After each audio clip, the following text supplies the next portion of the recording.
Welcome, everybody. Can you hear me? I'm not quite sure. I don't hear anything today here. It's very quiet. Antonin, are you there?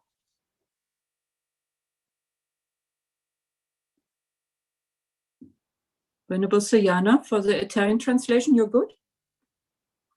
So we also have Italian translation now, and very soon also joining us translation into Spanish and Portuguese. The Brazilian Center, Instituto Lama Tsongkhapa, and the Spanish centers are joining us. So we're very, very happy, a big FPMT family. So thank you so much, Venerable Sayana. Great to have you here. And welcome everybody for the third day with Venerable Robina. Let's see if everybody got the time change right. So I think we might have lost on the Zoom, the live Zoom, some time zones. But others can join now more easily, the Europeans especially. So we see how it goes today. Please, if you have questions, Venerable Robina is very, very happy to take questions, and just raise your hand. Yeah, it's, oh, is Venerable Robina there? I always have to look, not that she's appearing without me knowing. Could be. Raise your hand or put your question in the chat, and then we will ask your question. But always best if you can ask yourself, then it's more clear, isn't it? Thank you so much, everybody. And what else? Just looking if Venerable Robina is there.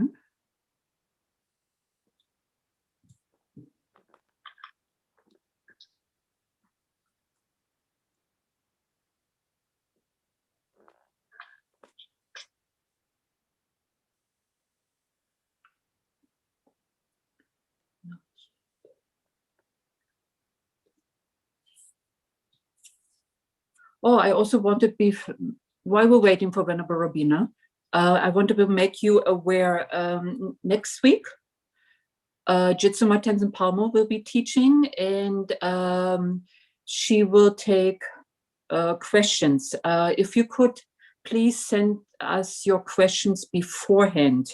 We wanted to make it today deadline. If you could send it today, that would be great.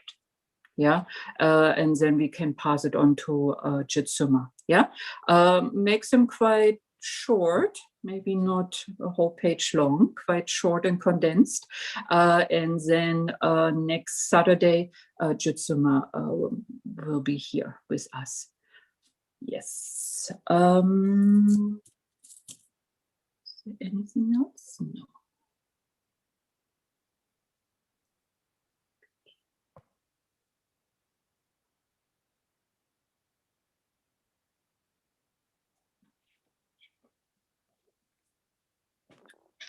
Then, of course, tomorrow we have Paula Chichester joining us from England, from Scotland.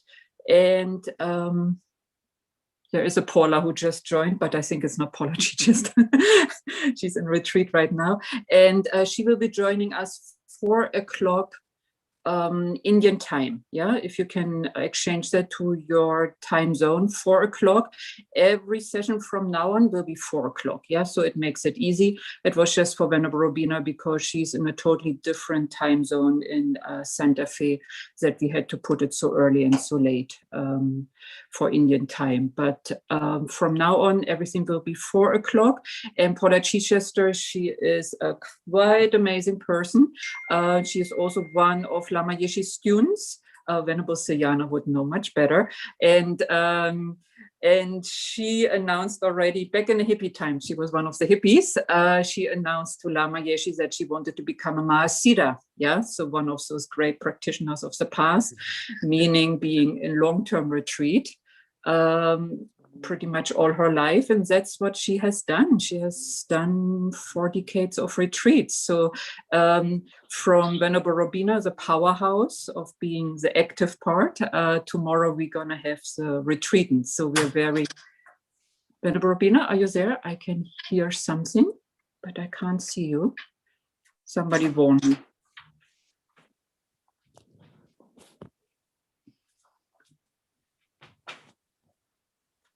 Let's see. I hope we got the time change.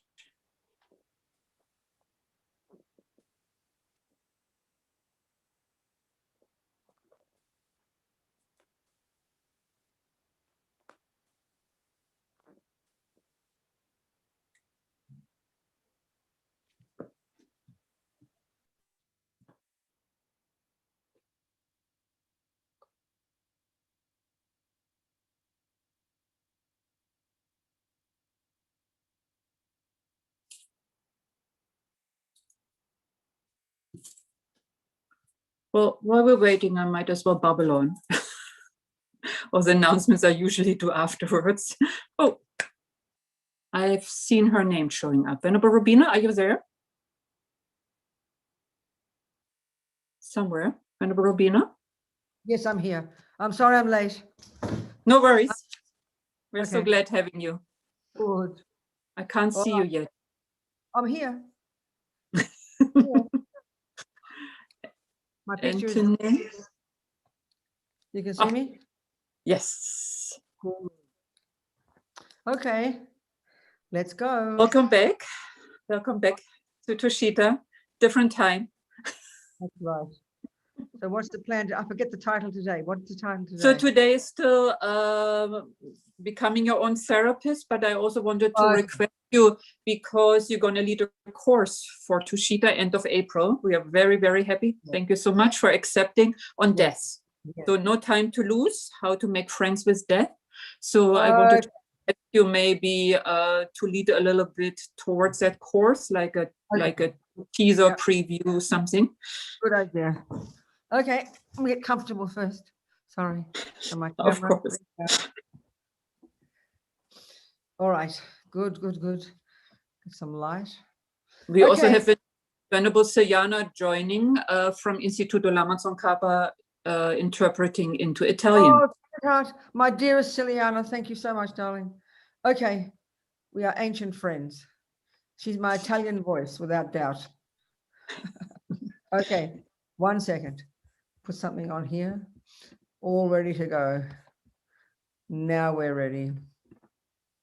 Okay, good, good, good. All right. So happy to be here together. So we're going to think, just think. Do we have the prayer today or not? The Refuge Prayer, no? Oh, forgot Don't again. worry. I'm so No, forget it. Leave it. Don't worry. But think, everybody. Just think. It's good sometimes to say the words without singing the word. It's nice to sing the Tibetan prayers, but sometimes we just don't hear the words because we don't speak Tibetan. So let's think, okay? Set ourselves off in the right direction. We're going to sit here together for 90 minutes thinking about Buddha's teachings. In particular, we're going to be using Lama Zopa Rinpoche's fairly recent book called How to Face Death Without Fear. We're going to look at this and bring this into, see if we can find a way to bring all the advice into our lives so we can help ourselves, so we can help others. Finally, long-term goal is so this leads us to become a Buddha so we can truly be a benefit to others. So thinking that's why we're here together. And our little prayer, and the first 2 lines of this prayer just express our reliance on the Buddha and his teachings. So think those thoughts. Sangye charang soke chognam la janchu badu dagni kyapsu chi dagi chonyen gi personam ki drola penche sangye drupa shog sangye charang soke chognam la janchu badu dagni kyapsu chi dagi chonyen gi personam ki drola penche sangye drupa shog Sangye charang soke chognam la Changcho badu dagni kyapsu chi Dagi chonyen gi personam ki Drola penche sangye drupa shok. Okay. So this book of Rinpoche is it started back actually quite a while ago when Lama Zopa was teaching in France in 2003 or something on another topic altogether. And one of his students, one of his old students, a dear friend of mine, hang on a second.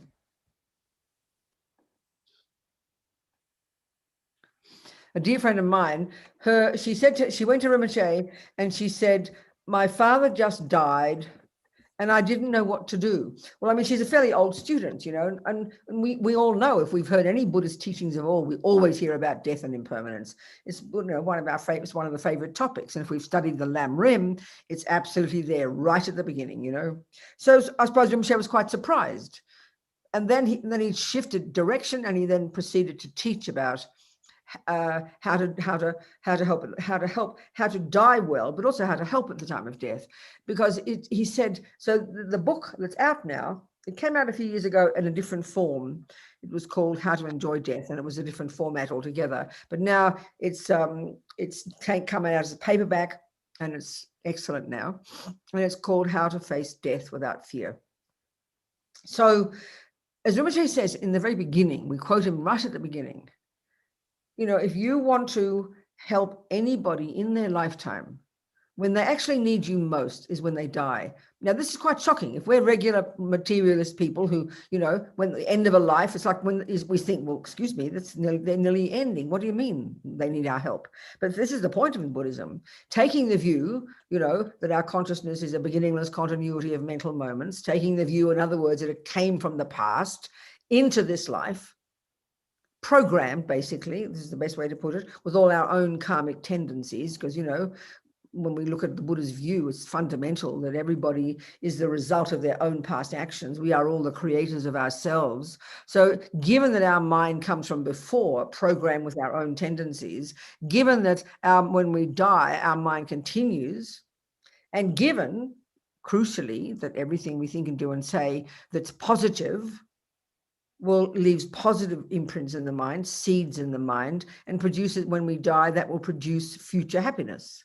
And negative seeds will produce future suffering. So given this is the essence of all the advice, you know, this is a central point. Because the whole why then, as Rinpoche says, that they need you at death is because it is at the time of death. And it's quite technical, and we'll describe it. We'll go into much more detail when we do the course. Because it's at the time of death, about when you stop breathing, and it's described in great detail. At the time you die, before you stop breathing, that is when the karmic seed from your past actions that will determine your next life is triggered. So clearly, at that time, you want to have you need to be happy and virtuous. When the mind is happy, the mind is virtuous. This is something very logical in Buddhist psychology. We don't think like this in modern psychology. Virtuous, what do you mean, you know? Well, if your mind is relaxed, if you're okay, if you're not grasping, if you're not fearful, if you're not angry, if you're not worried, then your mind can be relaxed. If your mind is angry, fearful, your mind is not relaxed. Therefore, that has a relationship with the negative karmic imprints because they're related to ego. And when the mind is freaking out, that's ego. It's not kind of judgment. It's not reward. It's just a practical, technical point. This is the whole reason behind this entire book of Rinpoche's. So, okay, I know in these days in the modern world, there's so much attention now being paid to dying well, hospice movement, helping people, and that's marvelous. But this point is so central, and this point is not covered, of course, in the materialist view. I mean, but it's still marvelous that people are now trying to confront the reality of death. They're making their own, they're writing, they're doing their living wills. People go to hospice, you know, people help people die, but it's also helping the family and helping people with their grief, which is fantastic. But I mean, it was interesting when I finished the manuscript of this book and I gave it to one of my friends to just proofread and to make some suggestions. She said, "Where's the chapter on grief?" Well, that's not the issue here. That's not the point. I mean, if you're a Buddhist and you have the Buddhist view, then you would know how to handle your grief because you've dealt with impermanence. So the whole point here, you know, the whole point is to help the person. And this is whether the person is a rat, the mouse in your kitchen, the ant, your little pussycat, or your grandmother. It's the same advice. You know, this book is so practical. It's like a handbook. 2/3 of the book are all the 87 different practices. I mean, Rinpoche's got so many practices to do at different stages of the process. So the first part of the book is like the background of you know, for example, why we die with so much fear. It's because of attachment, and he describes that. You know, how to die with a good heart. And then one whole section is on the detailed process of death, which, of course, as we know, is coming from the more advanced Vajrayana teachings. There's a very special chapter in there that's related to the 12 links of dependent arising, particularly at the time of death. There's a marvelous chapter that is called Death is What the Yogis Have Been Waiting For. Of course, that sounds so shocking to us, you know, but that's, again, crucial for those who've taken a highest yoga tampa empowerment. And Rinpoche explains exactly how that's the whole of those practices. All of those practices are structured to enable us to incorporate this process that occurs at the time of death, so we can really be prepared for it. And that the greatest yogis have spent their life preparing for this, because because, this is the point, because when the mind gets to the subtle level at the end of this 8 stages of death, they call it the clear light mind. This occurs every time we sleep. It's the same thing. It's occurred every time we've died, all our countless past lives. But this is a very powerful point because that's the subtlest level of mind and the most capable, the most potent, the most clear, the most capable. It's like the microscope of our mind. So most of us don't access it. Every time we sleep, we don't do that, but the yogis are prepared for it. So this is a really important part of it. But the whole book is generally, it's written. I mean, obviously, when he teaches it, he's talking to you in the audience, but clearly the book has to be talking to a person. So it's all about how to help your loved ones die well, and that includes your pussycat. So that's the general idea. But I mean, like I said, in the West, it's very interesting. There's not the West, in the modern world these days, there's much more interest in death, confronting it, accepting it, helping people die well, which is marvelous. But it's more to do with the person dying happily for them now, because the Western view, the materialist view, doesn't discuss future lives, But the other thing I found is very moving. I know in Australia, I've been to 2 different conferences. One was into some small country town, and it was all the nurses and doctors who involved in this whole area of health, death. And I was very moved because these young doctors and nurses choosing to work in this area, choosing to. And it was such a moving conference, so powerful.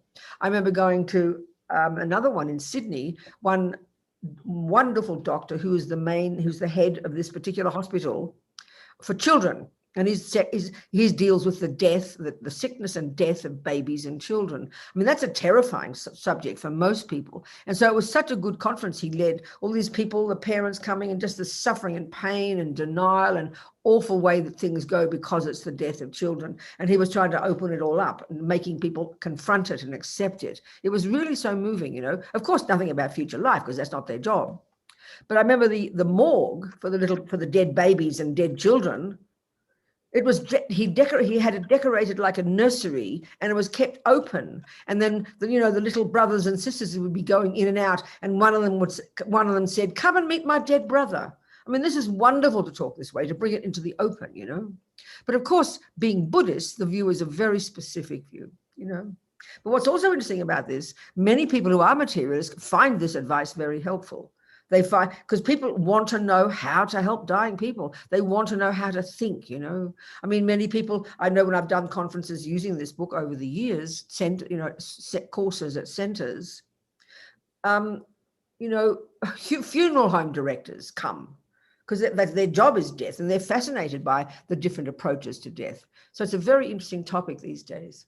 But this one is a complete handbook, really, of Rinpoche's teachings. The very first part is all the background, Then the next section is all about this particular process of death, what happens at death, the 12 links. Then the main parts, the last 3, the next parts are then what to do. This kind of in chronological order, what to do the weeks and months and weeks before death, what to do the days before death, what to do the hours before death, what to do when the breath stops, what to do after the breath stops for the next 3 days, what to do when the mind leaves, and then what to do the 49 days after. So the advice, obviously, Rinpoche, gives the advice, he says, if you want to choose one practice, you can do Medicine Buddha. So, you would do Medicine Buddha the weeks and months before. You would do Medicine Buddha the days before. You do Medicine Buddha the hours before. So you can't write it like that. It's completely boring. You can't say it 17 times, So the book is written in chronological order and describes the practices to do. And then all the practices in numbered order, because it's easy to find them at the back of the book. Like 2/3 of the book is this, various practices, the sutras and different meditations, many mantras.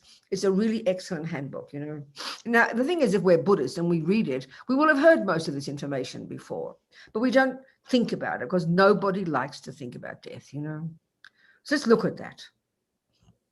So basically, there are 2 ways, if you're a Buddhist, that you would prepare for death yourself.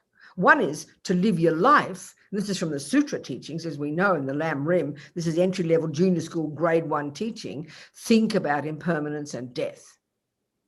So, of course, Atisha, in his little text that's used as the basis for Tsongkhapa's Lam Rim literature, the very first practice in the very first stages, the junior school, I like to call it, or the lower scope of teachings, the first section of practice. Why is, Atisha's agenda for why death is the first topic is because he's trying to give us a wake-up call. The whole approach of the Lam Rim, as we know, is this psychological progression, getting us to be ready to prime our minds to even want to practice. So the very first thing is we think about, as we all know, you think about how precious this life is.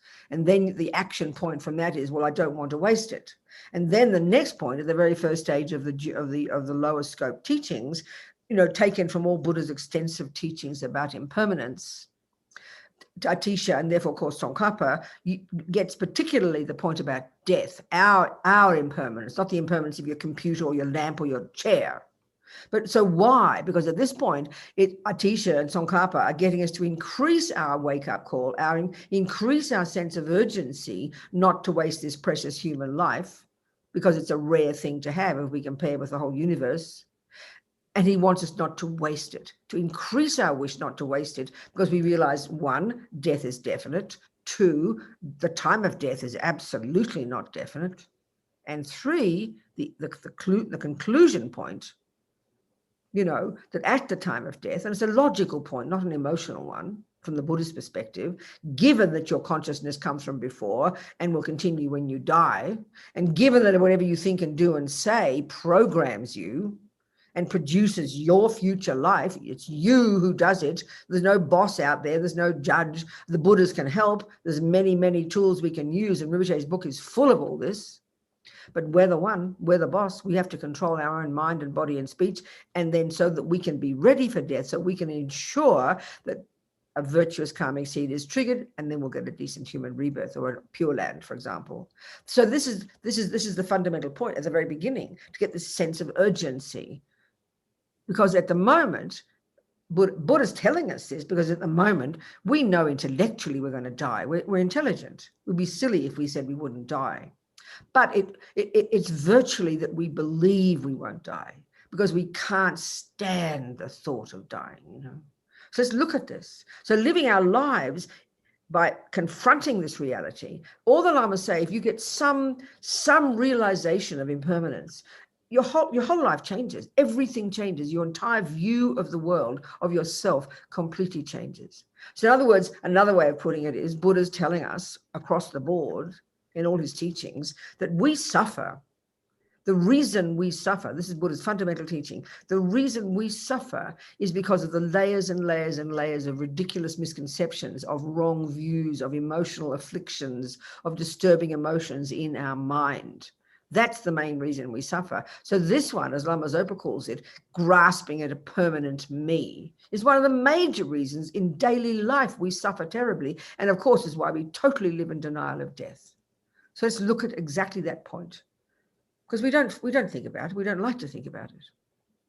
So, Atisha's first point, Tsongkhapa's first point, that death is definite. He wants us to contemplate that. And you think, what do you mean contemplate? What am I supposed to do with that? Death is definite, death is definite, death is definite. No. You just start to see, basically all these, the teachings of the Buddha are just his particular way of presenting his view of reality, how things exist. So this is a crucial one. He's saying everything that comes into existence, a flower, a tiniest thing, the biggest thing, the entire planet, a mind, a person, everything necessarily is impermanent, which means it's the product of causes, which means it changes moment by moment. So these are these extensive teachings of the Buddha on impermanence, that even marvelous teachings on, for example, what they refer to as subtle impermanence. So subtle impermanence is so subtle, is such a refined concept that people mistake it for the view of emptiness, and you could only really cognize that in single pointed concentration. So Atisha's not worried about that at this point. It's a fascinating concept. He's talking about gross impermanence, that what comes into being will die. Lamps break, computers break, relationships end, people die. So as I said, his reason, his agenda at this point is to give us a wake-up call, not to waste his precious life. So how to then contemplate this very first point? There are three main points. That death is definite. Well, the only way, I mean, you can do it in your meditation by looking at the books and taking the author's points. You read them and then you think about it until one day the penny drops. But just once you've opened your eyes, that doesn't end there. The rest of the day is how then you try to think about these things differently. So we know death is everywhere. I mean, especially now, with all our incredible social media and all the instantaneous news from around the planet. And for some reason, always too, because we're crazy human beings, we always report death as one of the most dramatic pieces of news, People get killed, people who do killing. So death is everywhere. We can never avoid it. Even if you never read an iPad or a newspaper and you're living in a little room, especially in India. I joke about it's like living in Jurassic Park in India in the rainy season, isn't it? I mean, I mentioned the last time we were together, about karma. I'm living in Santa Fe and it's fairly dry here. It's up about 4,000 meters or something. No, 5,000 feet or something. I can't remember. So it's fairly dry. I mean, the only little other creatures I meet in my house are ants. A few little tiny black ants. They pop in every now and again, for some food. But I mean, like in India, it is like Jurassic Park. You're bombarded daily by creatures, So death, and then you see them slaughtered all the time. I mean, just everywhere, dying animals, dying creatures. So we see death all the time. Now, why is it? How do we see it now? This is the point. How do we at this moment interpret it? Well, if it's just most of the people who die in the world are strangers to us. We've got friends, enemies, and strangers, haven't we? The whole world is divided into friends, enemies, and strangers. We learn about this in the Bodhisattva path. And it's a very simple way to put the whole world. We see everybody through the lenses of attachment, aversion, and couldn't care less, indifference. Well, most of the creatures who die, we don't have much attachment to those ants. We don't have much attachment to those cockroaches and those flying creatures. In fact, we probably have aversion for most of them. And we will try not to be happy that they're dead because now they're not interfering with my precious life. But if we've got some semblance of compassion, we might have compassion. But it doesn't touch us very deeply. And then we read all the news about countries you've never heard of. I always remember looking in my iPad, and I read all my news on my iPad, and I was reading my New York Times on the homepage, and the heading was there down on the right-hand corner. The heading, I grabbed in my eye, I saw the heading, and the heading said 350 people die in a ferry accident in Tasmania. Well, I was born in Australia, okay? So that's my people, right? They're under the friends category, my people. And I went, oh no. And then I went to the story, and then I noticed that it said not Tasmania, Tanzania. And I then thought, oh, that's okay.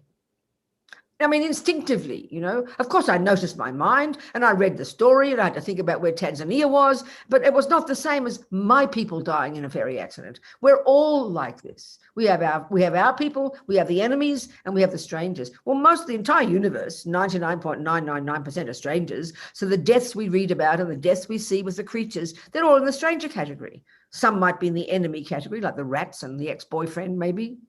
But mostly we don't care. We notice it. Oh, that's just death. In other words, we take it for granted. This is a really powerful point, We've got to look at this point. You see, Buddha's telling us that everything that is existing in front of us, we bring our own interpretation to it. This finally is proving emptiness. This is Buddha's final point. But we don't think that.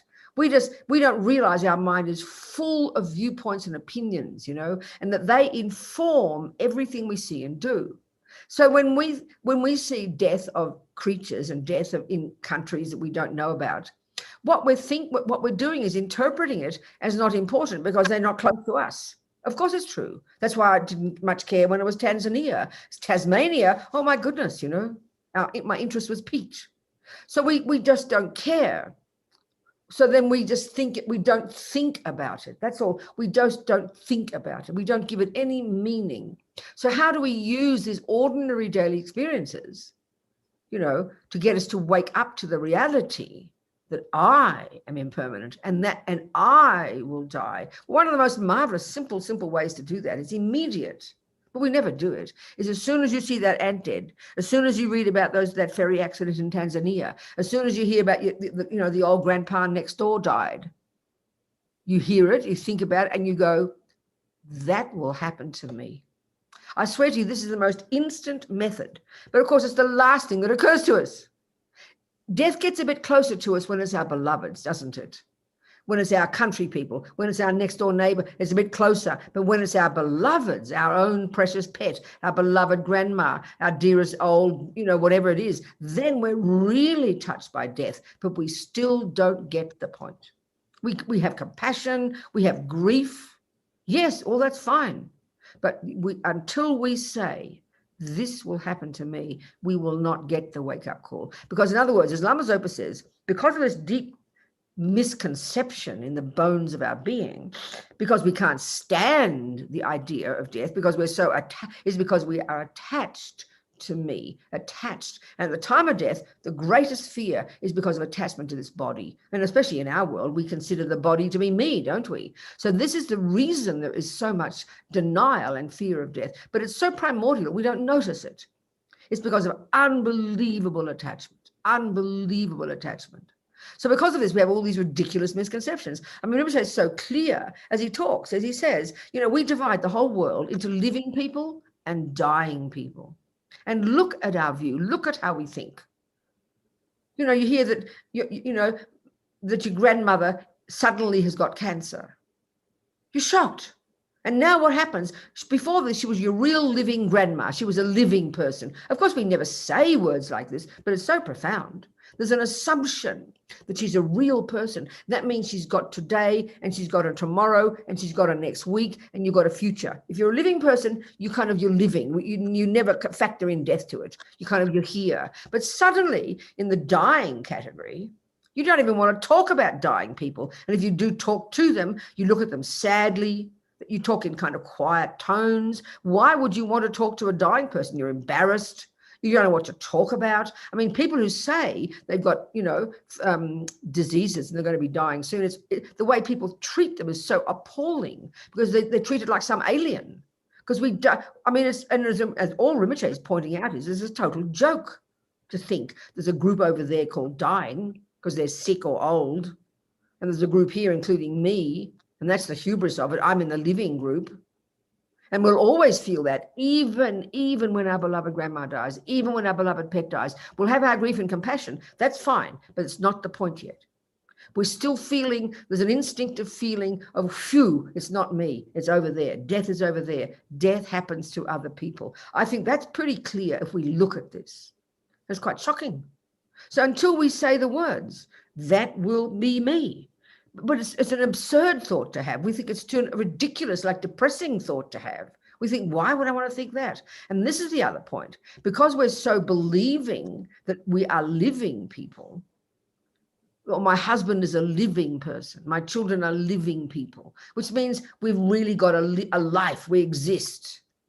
And the impermanence does not come into our mind. It's completely somewhere else. So then as someone comes along and becomes a dying person, it shakes everything. But until we think, this is the point that Atisha's saying, Tsongkhapa's saying, I will die. And the second point should scare the life out of us.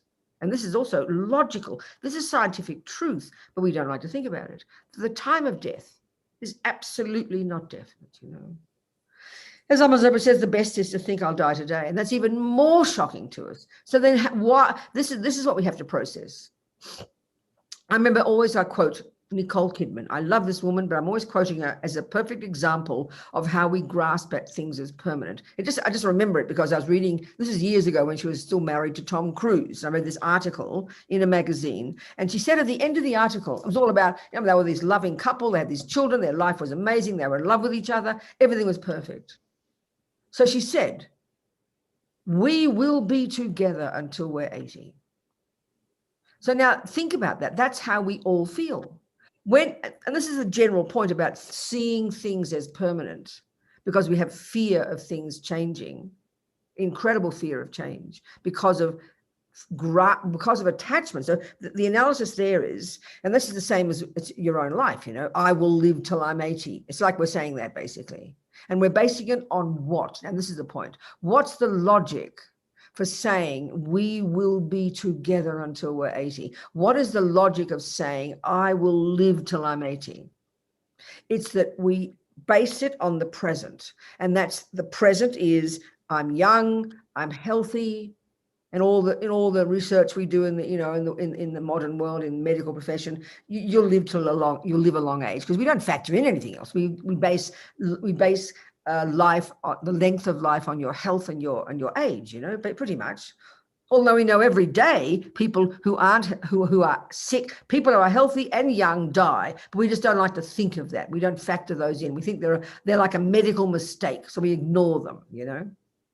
So because, let's say in Tom and Nicole's case, a good example, a couple, and all this relates to our own life, because everything at that moment was delicious, meaning they were getting what their attachment wants. Attachment is the main cause of all this pain. Attachment is this junkie in us that only wants the nice things. It's desperate to get only the nice things. This pervades every second of our lives, okay? The grasping, this attachment, this is what underneath. So but when attachment's getting what it wants, that means you've got a happy life. The house is lovely, the husband's kind, the kids are there, you've got a life, you know, the kids come home every day, you get up in the morning, the kids come home every day, you get up in the morning, life keeps going like this. So we take it for granted.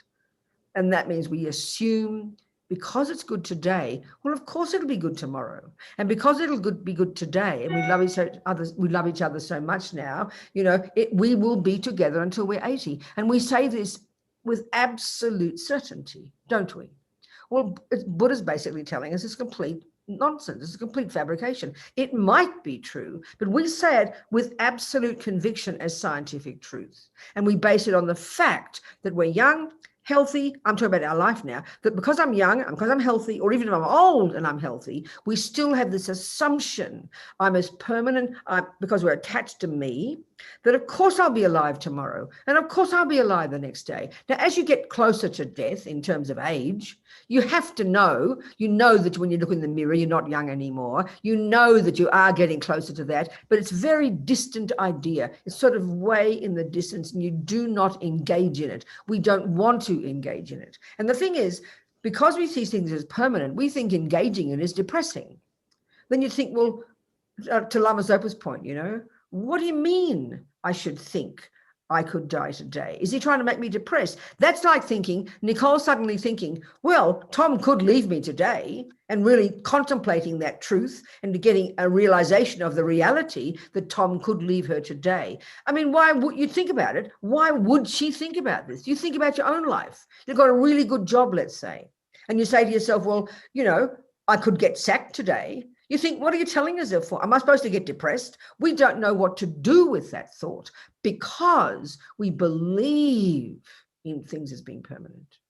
We believe things won't change. So as soon as we recognize that they do change, then what happens? We become depressed. We get shattered. We get overwhelmed. We think the life falls apart. The bubble bursts, you know. So it's a lot of work to do to think about impermanence as a reason to help you get a wake-up call, and to, in fact, live your life better, not worse, not worse.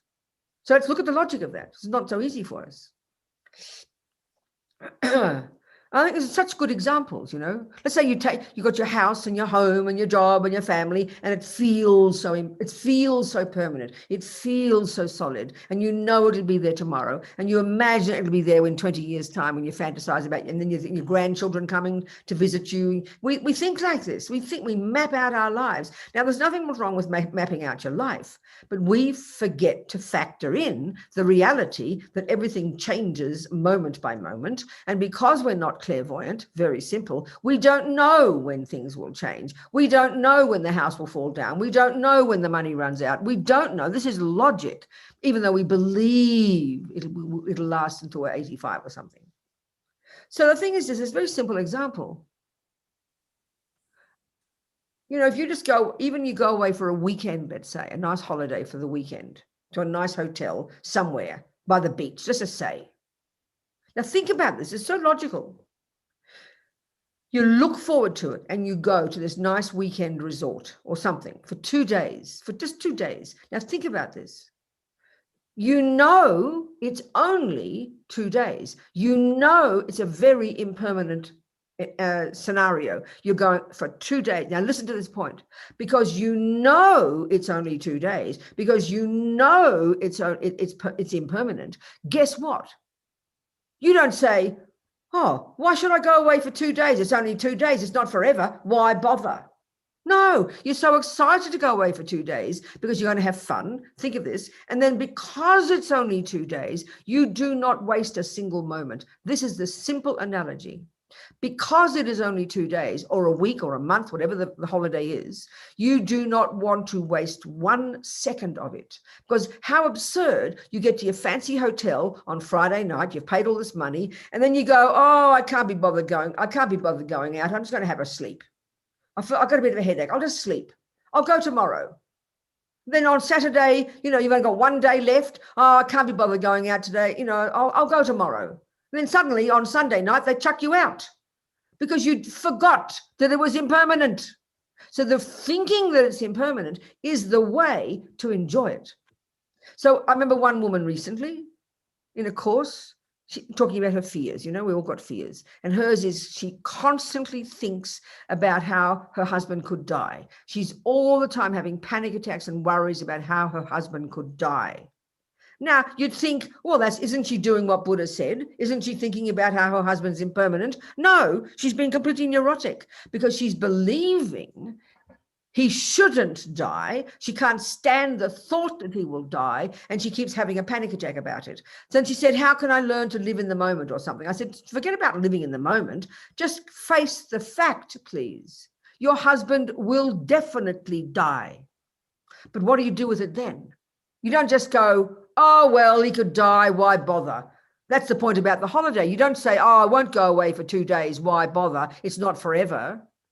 So then you say, well, my husband's going to die, then why bother? No, everything is impermanent. Everything changes. Everybody dies. Everything changes. And we don't know when. So what's the point?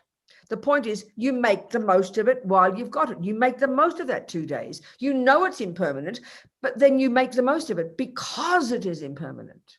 So you don't waste it. And that's the analogy about life. So then I said to her, well, just don't stop trying to, push the thoughts away, live in the moment. Forget that. I said, just tell yourself he will die. And then what do? Like in the 2-day holiday, you make the most of it. You use the life well.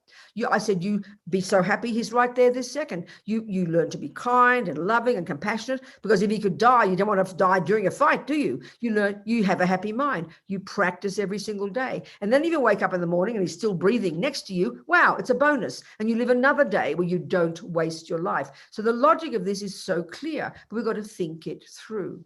Because to think that you think you could die today is the most absurd thought.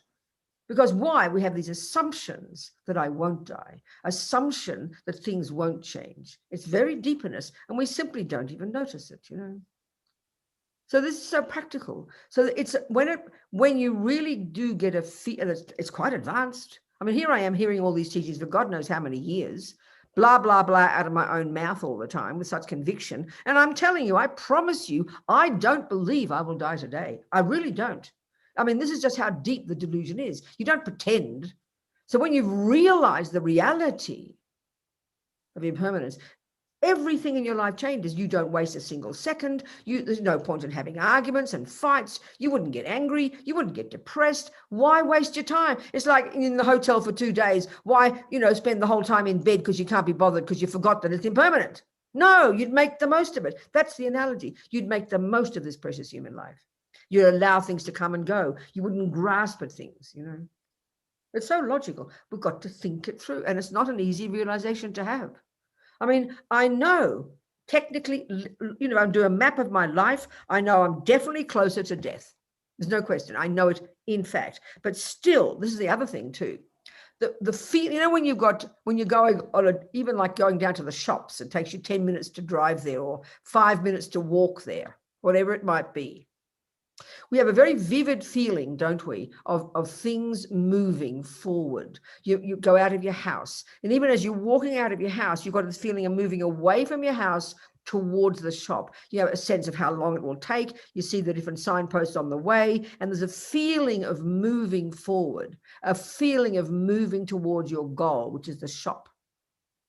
or on an aeroplane journey. But, you know, when I used to fly from Melbourne to London, 24 hours of flying, you look at your clock. Oh, now we're Singapore. Now we're this. You're moving forward. It's quite dynamic.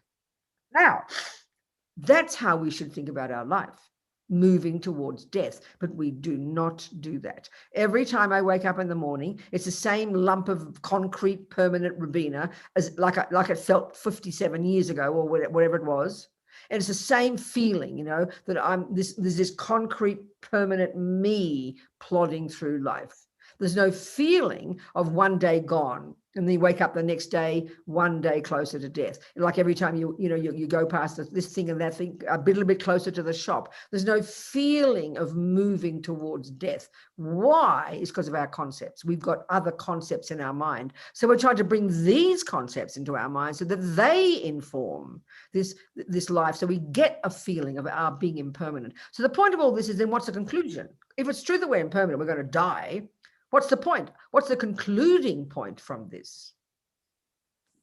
Well, when I die, and it could be today, the only thing that is of any use to me at the time my mind separates from my body, the only thing that is of any use is my mind, for a start.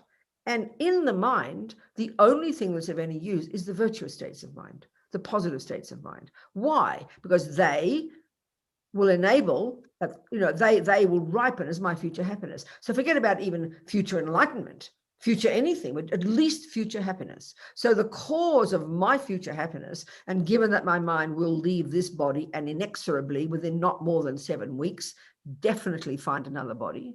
I want to find a decent body, please. I want a decent human mother or father, or I want a Pure Land birth. There's only 2 options. We'll go into this when we discuss in the course. There's only 2 options. And we have to decide where we want to get reborn. This too sounds hilarious. We make plans all our life, but we never plan for our next life. We think it's a joke, you know. It's not a joke, not for the Buddha, it's practical. If I want to go to India, I've got to first have the thought, I want to go to India.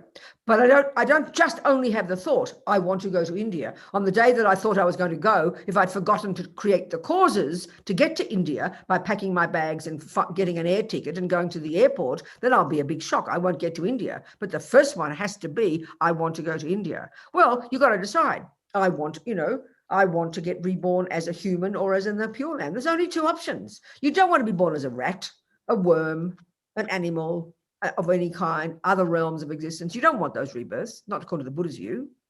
You don't want to suffer. You want to at least carry on as another human being so you can continue your spiritual path, bare minimum. So then you've got to create the causes. You've got to want it first, but then you have to know what causes that. Well, for India, it's, an air ticket, etc., etc. And for the next life, you've got to know, this is practical stuff. This is practical, but we hear it as religious, punitive, kind of scary, So you've got to know, I want a human body. What's the cause of a human body?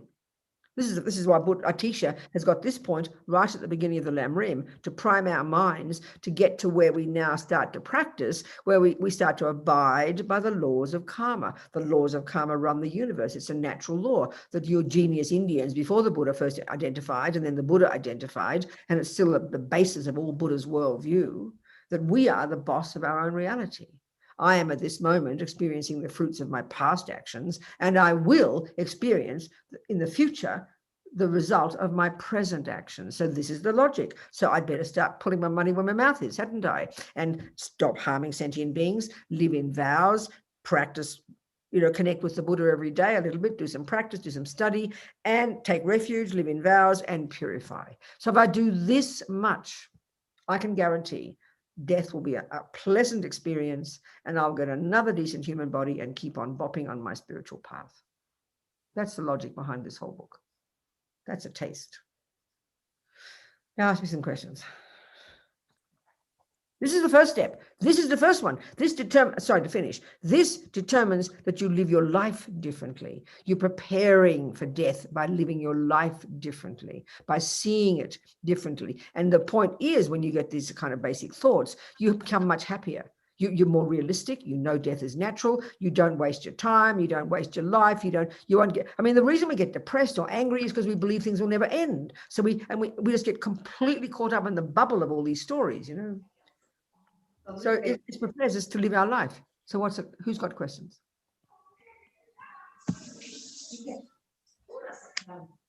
Is there somebody who's got a question? I'm not sure, Venerable Robina. Antonin, can you see somebody? Please raise your hand if you have a question, or you can also type it down in the chat, please. Yeah. Oh, yes, there's somebody. Can I? Yes, you please. Go ahead. Talk to me. Namaste, Venerable Robina. That was challenging again. Quick question. When you say at the time of death, your karmic seed is planted or sort of it gets narrowed down to culmination, yes, being virtuous at that state of mind would naturally mean that you would have had to have a virtuous life. You can't suddenly become virtuous at the time of death. And number two, how does the karmic seed at that point of time add to the life that you have left behind? Do you negate those karmic accounts, or they anyways travel irrespective of? No, I understand. No, so these are really important points. I think we have many different viewpoints about this idea of these karmic seeds. Well, let's just try and keep it as simple as possible.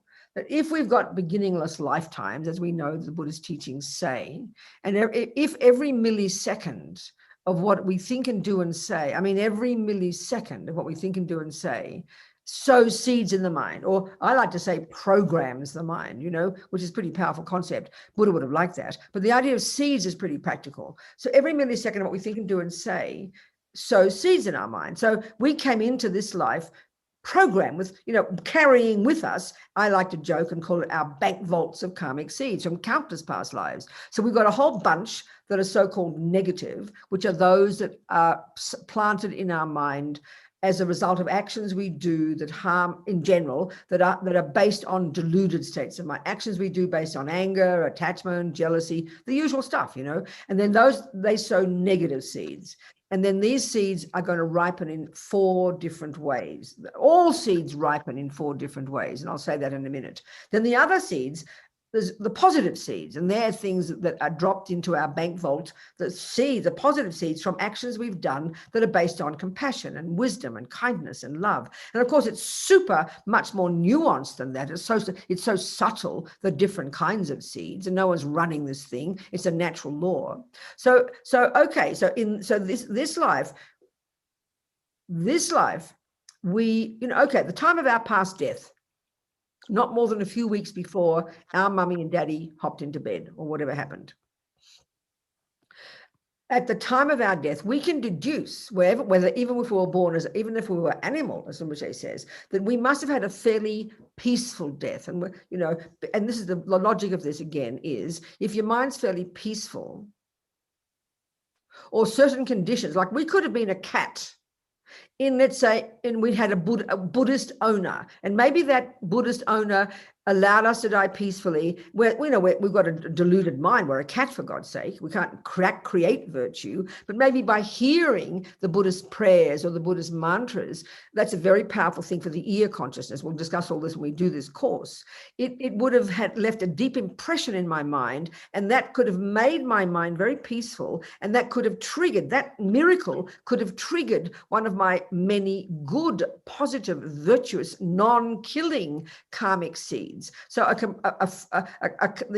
cause in the past life, the cause of our getting a human mummy, the cause of our mind going to human mummy as opposed to a dog mummy in the backyard, was the triggering at the time of that death. And the conditions that we died in might have been what I said. And this is how we can help people and our animals die well. And there's different ways to do this. That could have triggered. And I've got, as a cat, we've got all these virtuous karmic seeds sitting in our bank vaults. We've had countless past lives. So like a miracle, although it's not a miracle, it's logical. One of those virtuous karmic seeds was triggered, which caused us at that moment, that already, even before we stopped breathing, that already programmed our mind to go to our present mother's human womb 6 or 7 weeks later when she hopped into bed with our daddy. That's already programmed right there. So next, the other ways, the other karmic seeds that also would be triggered then will be those that produce your personality, would be the, let's say in my case or your case, a wish to practice ethics, all your good tendencies to not kill, to not steal, to want to practice a spiritual path. They're all your tendencies. They would have been triggered at the same time. The next lot of karmic seeds that are going to produce the kind of family you have, and you're rich or poor or ugly or beautiful or born in a war zone, or all your environmental karma and all the way you're seen and treated by others. There are 4 ways that our experiences, 4 ways that our karmic seeds ripen: a type of body, our mind, the kind of mind in that body, our experiences, and even the environmental. All of that is programmed, so that can always triggered at the time before we stop breathing in the past life. So a cat clearly cannot create any, to answer your question, a cat cannot create virtue. When you look at the Buddhist, maybe some, but then you look at the Buddhist view of the mind, you know, the Buddhist view of the mind, that we've got negative states, positive states, and neutral states, and I like to call those the mechanics. This covers the entire universe, including all the animals, all the hell beings, all the spirits, all the gods. So an animal with certainty cannot create any virtuous karma in that life whatsoever. So that's very pertinent to your question. You're thinking of a human being. They spent their life completely driven by delusions, completely driven by ego grasping, completely driven by fear. So then the question is, well, then your question, how can a virtuous seed be triggered? Because there are virtuous seeds in the mind. There are virtuous seeds in that cat's bank vault. There are virtuous seeds in the bank vault of a person, like, you know, your indication of your question, a person who doesn't lead a virtuous life, but at the time they die, somehow a virtuous seed can be triggered. There's not a contradiction. It's fortunate, it's very fortunate, and it's a rare thing. It's like winning the lottery. So for a cat just to hear the Buddha's name, that could be enough to nourish one of its karmic seeds from 50,000 lives ago to get a human body. So it's like that. It's kind of, it's not like good luck and bad luck. It's not, you know, punitive or anything. It is, but it is not impossible, in other words. Are you with me here? That's the first point. Are you with me? Yeah. So the second, what was the second point? What you asked the second point? So second point was, and the karmic account of this life, if it was non-virtuous or virtuous, would also ripen in your next or whatever life. No, it's much more complex than that. If every millisecond of what we think and do and say does drop into these 4 bank vaults, you know, the different karmic seeds will drop into these, will stay in our mind, and then but they don't. Most of them, what we do in this life might not. I mean, if you've practiced this whole life being a little Buddhist, let's say, and since you're a child, you listened, you learned, you heard, you've studied all the Dharma, you've lived in vows, then it's pretty likely that's going to nourish. First of all, you're going to create millions of new seeds, and they could very well be the ones that are the predominant that will determine your next life. But, you know, you could have spent, like I just said, you could have spent your life as a cat.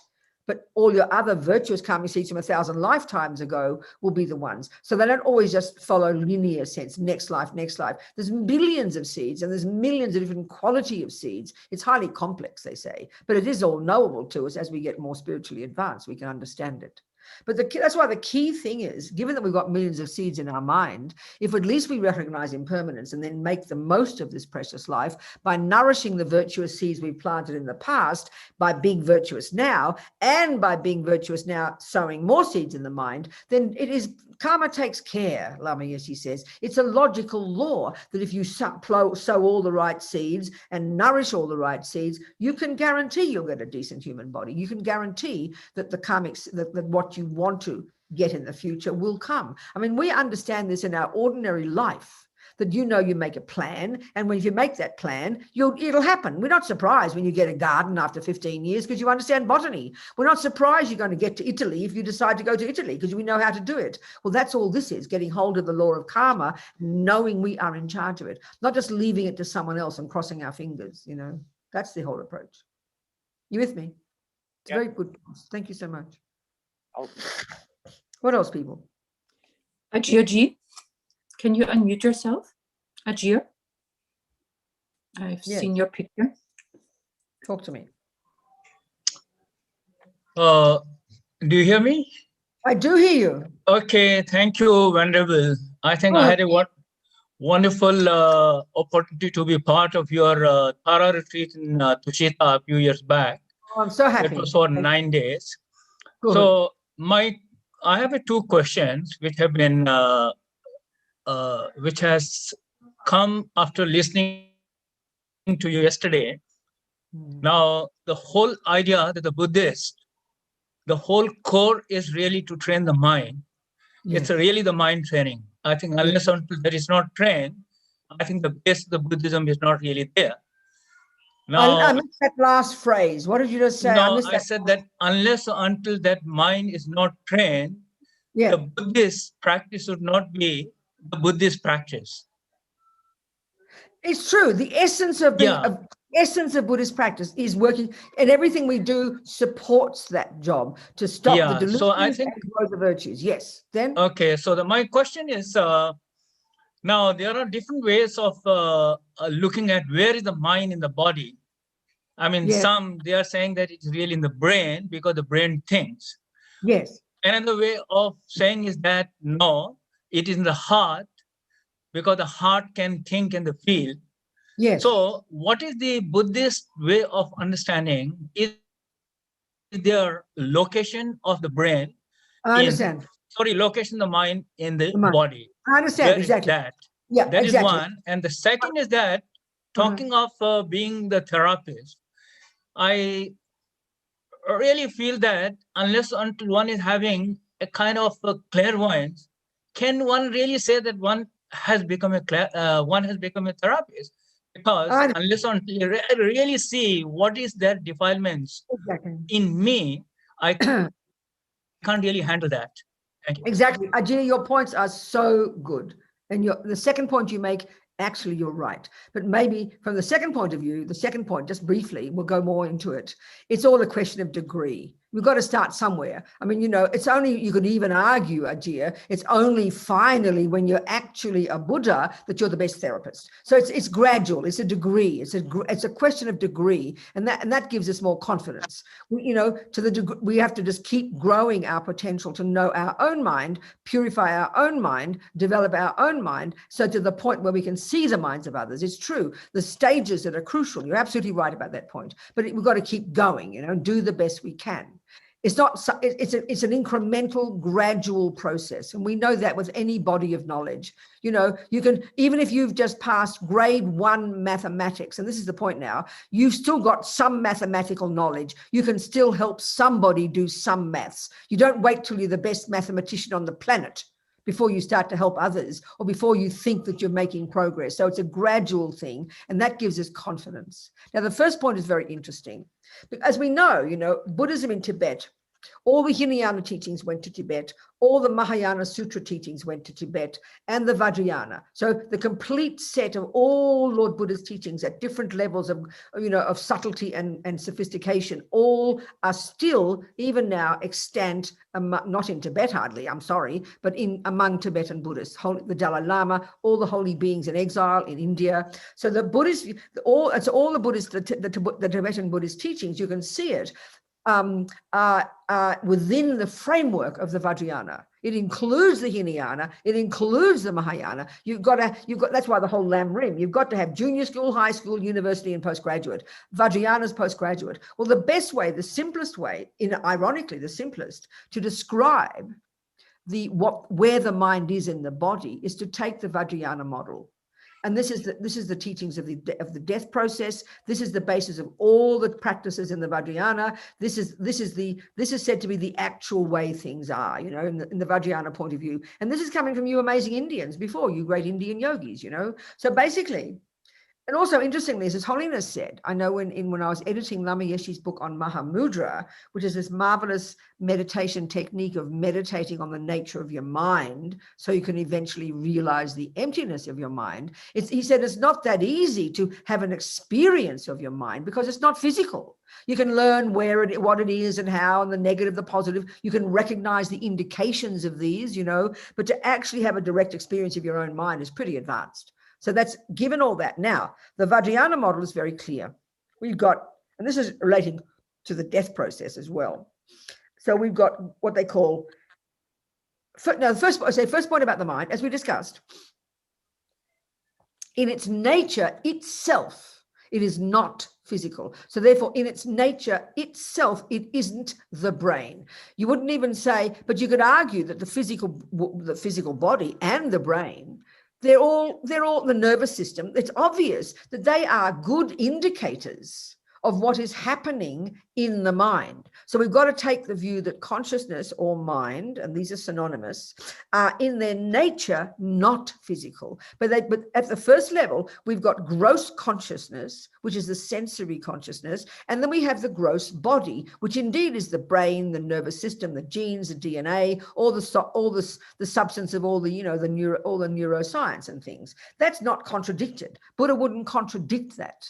And that's why these marvelous talks this last 30, 40 years with His Holiness, inviting all these conversations with the best brains in the West, and they're now learning as a result of His Holiness's amazing openness, they're now learning about the Buddhist view of what consciousness is, what the mind is, and they're really questioning their assumptions, which is fantastic. So the given here is the gross consciousness, which is your sensory consciousness. By definition, consciousness is not physical. So, for example, you could say it this way: your eye consciousness, if I pick up this thing here, and my eye consciousness will cognize two things, shape and color. So that's what appears to my eye consciousness. So my eye consciousness is that part of my mind which is not physical, which exists in dependence upon the eyeball and the nerves and the brain. That's the way to put it. So our mind at the gross level absolutely, utterly depends upon the existence of a decent working brain, etc., etc., etc. But the way to say it, without insulting neuroscientists, is the brain is an indicator of what is going on in the mind. That's the first point. Now we get to the interesting bit. We've now got subtle consciousness, and that is inextricably linked with what they call our subtle body, or these subtle physical components. And this is straight from the amazing Indian yogis, And that's, we've got this subtle nervous system of 72,000 channels going throughout our entire body.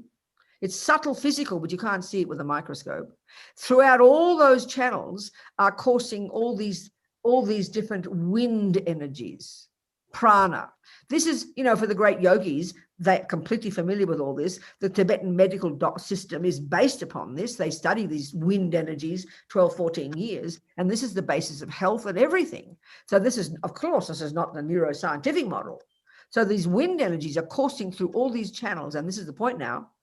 Our subtle mind, which means our mental states, our love, our compassion, our attachment, all the hundreds of thousands of mental states we have, at the grosser level, conceptual levels of mind, that's subtle consciousness. And all these states of mind are inextricably linked to their own wind energies going through these channels, okay?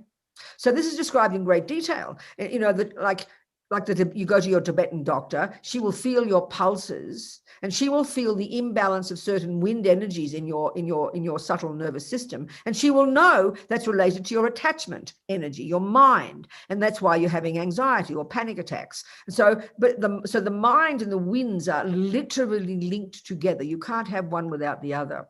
In the same way, you can't have an eye consciousness without an eyeball. So mind and body are intimately linked. So mind, answering your question, exists throughout your entire body, coursing through all these different channels linked to their own wind energies. That's how we live day-to-day life. So when you die, this process, you deconstruct. First, the gross consciousness ceases, the various senses, and then the physical energies that they depend upon, like your eyeball and your nerves, they cease. Then your subtle consciousness, you go through this gradual process of deconstruction. All the different states of mind cease to function because the wind energies are all moving towards the heart chakra. By the time you get to the very subtle consciousness, which is called the clear light consciousness, which it too is inextricably linked to a very subtle level of prana, very subtle wind. And these two, as His Holiness says, these are inseparable. The entire universe consists of trillions of minds, and all minds have their own set of the wind energies. This is just the way it is. This is reality, according to Vajrayana. So how we act and the actions we do determine the body we get, determine the experiences we get, determine the physical elements, because the elements are out there and here. So our mind drives all those elements. So mind is throughout your body, coursing through these 72,000 subtle channels linked to the different wind energies. That's the Buddhist, that's the Vajrayana answer. Thank you, Venerable. Thank you. Okay, good. Any other question? Smita-ji, can you unmute yourself, dear? Go on then, people. Thank you, Venerable, for your teachings. It's a pleasure. Where are you? I want to see. Yeah, you. I'm here. Yeah. Cool. My question is, for somebody in coma during the last moments of death, what is the projecting karma? Is it based on how the person has lived his life, or it could be anything? You know, how is the projecting karma selected? No, yes, it's that also would be, because that person in a coma. This is a very good point, because we think in our culture, I think we very much think if a person's in a coma, or you put them on their drugs and then, oh, they look so peaceful, but this is really not true. The point is, so first of all, the best way to die is not in a coma. The best way to die is to be conscious, so you can hear the prayers and be encouraged and keep and be supported to navigate this process, so your mind can stay peaceful and conscious. That's the best way to die. Now, of course, we can't guarantee that. So a person in a coma, whether it's a baby, whether it's an old person, doesn't matter. And even, it still depends upon what's in their mind. I mean, this is the point, because when that person in the coma starts to die, their mind is working all their subtle mind. You see, the subtle mind is we really only vividly experience that when we dream. We're dreaming. The dream mind is your subtle mind. So you know very well, this is my point about we drug people out of their brains thinking, oh, they're so peaceful, but it's just not true. Or we think they're in a coma, or they don't know what's going on. That is not true. And I'll describe. So you know yourself, you could be sleeping next to your husband if you have one of them. I don't know if you've got one, but let's pretend you're sleeping and you look peaceful, but you can wake up in the morning and tell them you had this terrible nightmare, but you look peaceful, right? So this is the point, and that's one of the key points in this approach to death. Drugs can medicate physical pain, but they cannot medicate mental anguish, So that's why it's so important to help the person, if you've got the luxury of weeks and months before, to literally prepare them to be happy, to be virtuous, to be in a very pleasant environment, to let them hear prayers every day, depending on the person. So they're ready for it. They're ready for it. And then even if they do go into a coma, this is why the subtle mind, even though the senses aren't working, the subtle mind has the ability to see and hear things. That's where people describe out-of-body experiences, that kind of experiences. That's very vivid. I mean, I remember, when your mind can be in a dream, you can be hearing things in the outside. So this is why, even when you're in a dream or in a coma, one of the most powerful ways to help a person, their mind be peaceful and virtuous, and therefore trigger a virtuous karmic seed when the death process starts, is to have mantras playing or prayers. Because, I remember vividly, I might have mentioned this in one of the other teachings, but a friend of mine in Sydney was in the ICU in a deep coma. She knew some lamas, and she didn't really practice herself, but she knew these particular lamas. So I asked their students to ask the lamas to pray for Judy. Well, I'd see her every night in the hospital, completely in the deepest coma. They didn't think she'd come out. She's in a coma, okay? She's not really a Buddhist. She's at different things, but she wasn't practicing at that time. But this is the point. Her mind would have been completely chaotic, like our minds are when we're dreaming. But listen to this. I would say prayers in her ear, and every now and again I'd say, Judy, His Holiness Sakya Trinzen is praying for you. Judy, His Holiness, I say Tsongtsa Khyentse Rinpoche is praying for you. And she came out of that coma eventually, and she was completely fine. And she told me she remembered nothing except those words.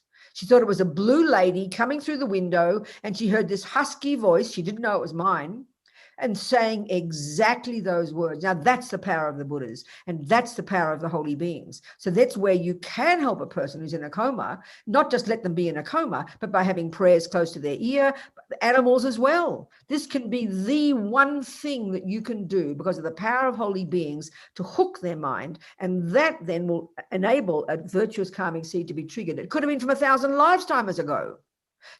These are the practices that are so important to do if you have faith in the Buddhist path. Even when the mind's in a coma, even when the person's senile, Just saying a mantra can make their mind peaceful. And this is the point. Also make their mind peaceful. But when the mind's peaceful, that enables a virtuous calming seed to be triggered. That's the point. You with me? There's so much we can do.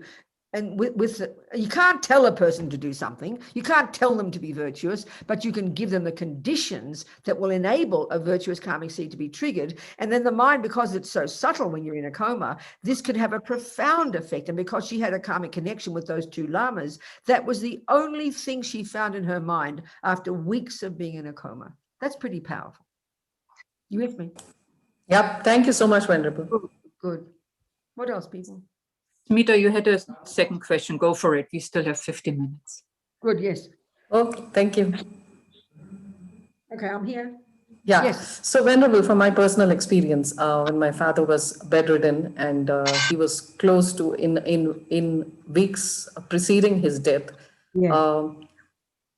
I did have multiple occasions on which I felt that he could read my mind, like he knew what was going on in my mind. Why did you think that? What was the indication for you that? Because he asked me something that I thought I was thinking about, like he verbalized it. Okay. He verbalized what was in my mind. Are these phenomena, do they even happen? Okay, this is really a good point again.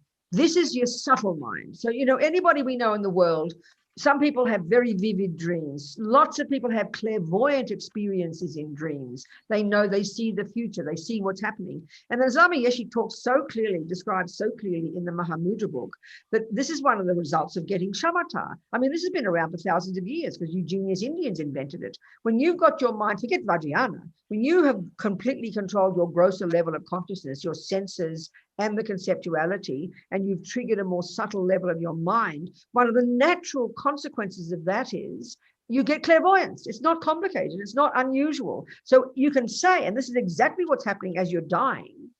This is why Lama Zopa says when you're dying, you can tell by the way the person behaves as they go through the process, which seed has been triggered. If a negative seed has been triggered, which occurs about before you stop breathing, then they're going to freak out completely and they're looking like they're having hallucinations and visions. But because their mind's getting more subtle, they're moving towards their more subtle mind. They're literally seeing their future life.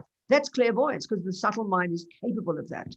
So as your daddy was obviously close to death, his grosser consciousness was ceasing, which enabled his subtler mind to be present. So it's not impossible. That's completely fits. Thank you so much, Venerable. All right. What else, people? Catherine has a very good question about donating organs. Catherine, are you happy to donating one's organs? Catherine, are you happy to ask it directly? Because yeah, I can ask it. Good. So I've heard before that it may not be a good idea to be an organ donor because at the moment of death, you may not be completely dead and you may still feel some pain when they operate on you. I understand, So, okay, so when you feel pain, you may get angry and so some negative karmic seeds. And sometimes it's kind of a hard concept to accept because, I no longer need my body and can share part of it to save a life. So can you kind of shed some light on that? Thank you. Absolutely. Yes. In the book, in the last stages of it, once you love one in the book, once the person has stopped breathing, then all the chapters are related to the different, what to do in the different scenarios in which your loved one dies, or the cat or the mouse, whatever. So the first one is what if your loved one dies at home.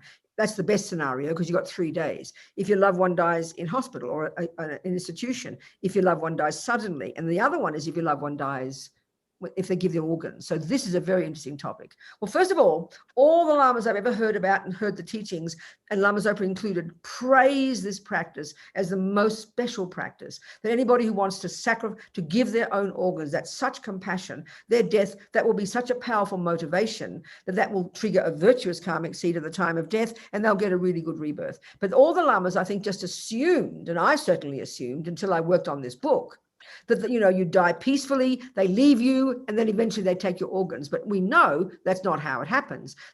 From the second you show brain death, they wire you up and they keep your brain working, they keep your mind, your heart beating, and you look like a real living being. Now, this is the big point.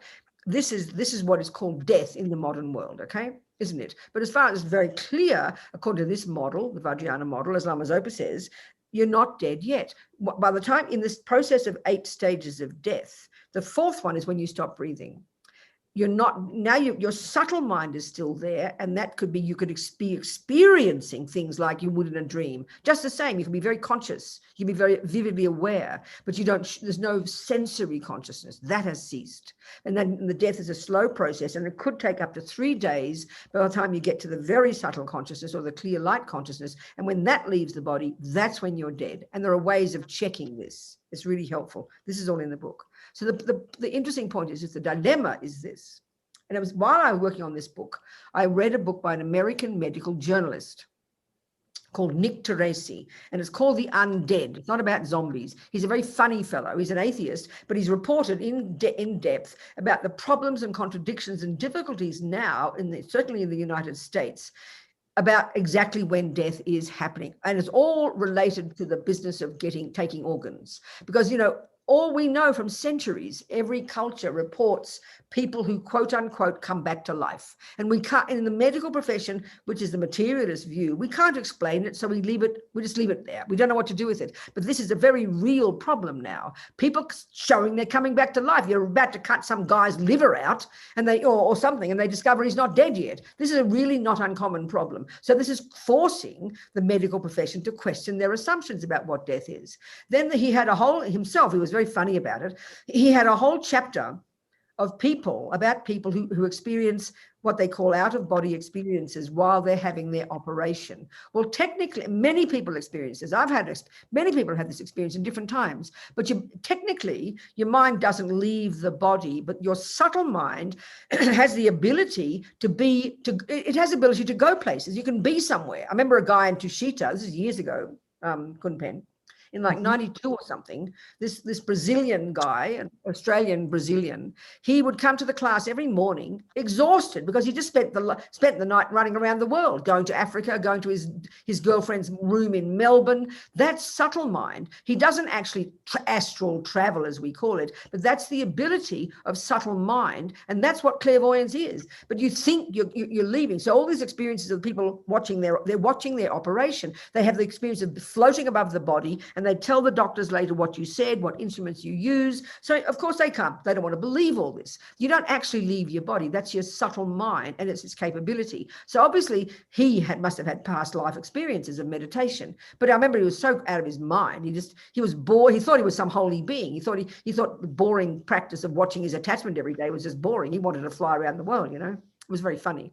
Anyway, the point is, in this book, nobody believes these experiences of these people who report these experiences, which is their subtle mind observing. You're fast asleep, you're under anesthetic, you couldn't possibly feel pain, but they vividly describe everything.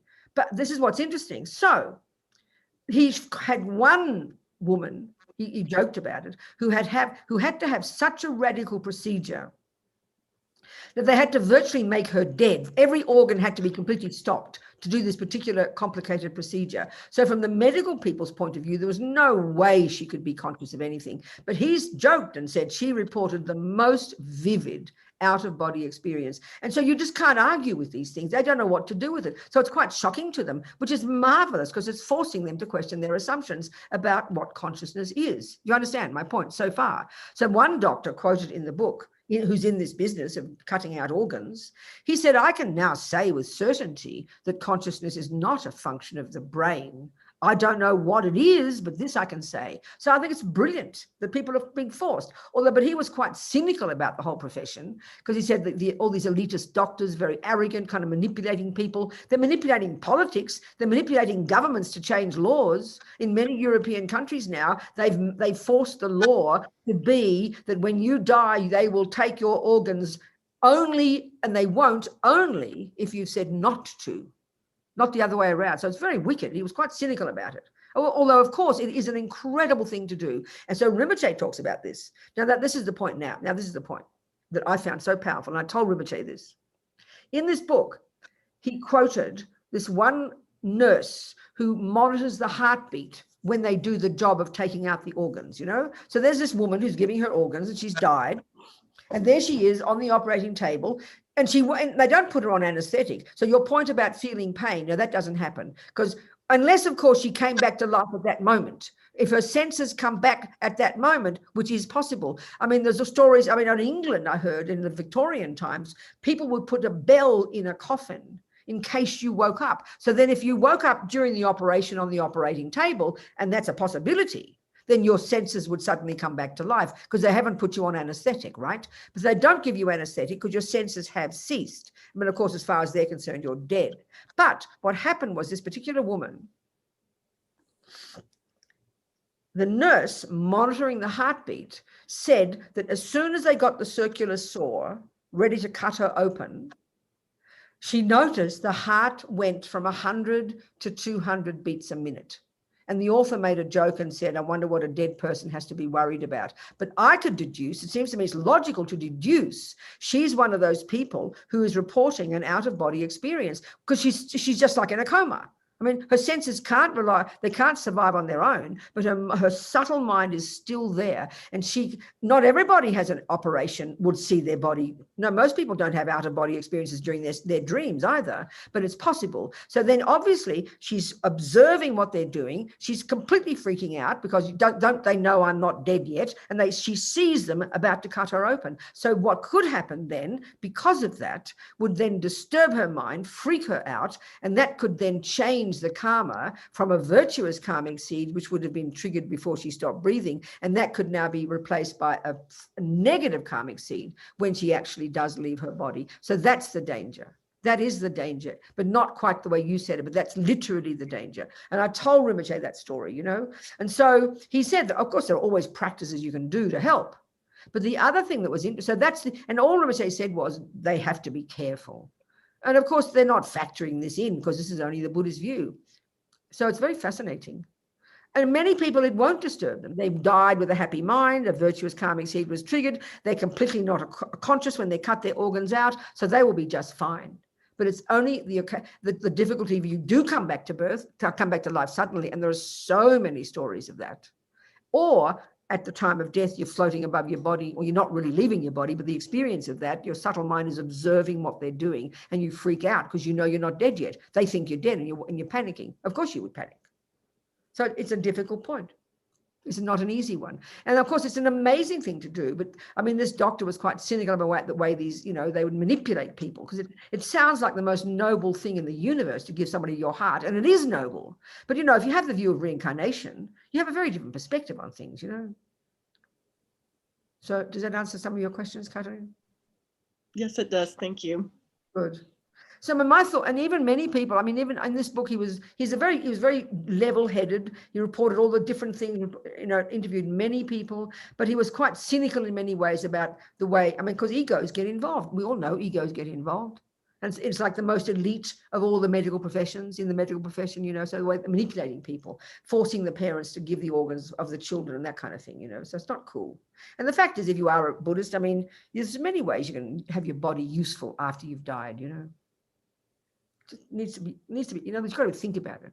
You need to really think about it carefully. But Rinpoche's chapter is quite helpful. So what else? It's time to go home. We have many questions, Venerable Robina. The topic is sparking many questions. I know, of course it is. It's a huge topic. When is our course? It's not until April, is it? No, and we could be dying in between. I know that exactly. Oh, is dying in between. Maybe we can go a little bit over time, Venerable Robina.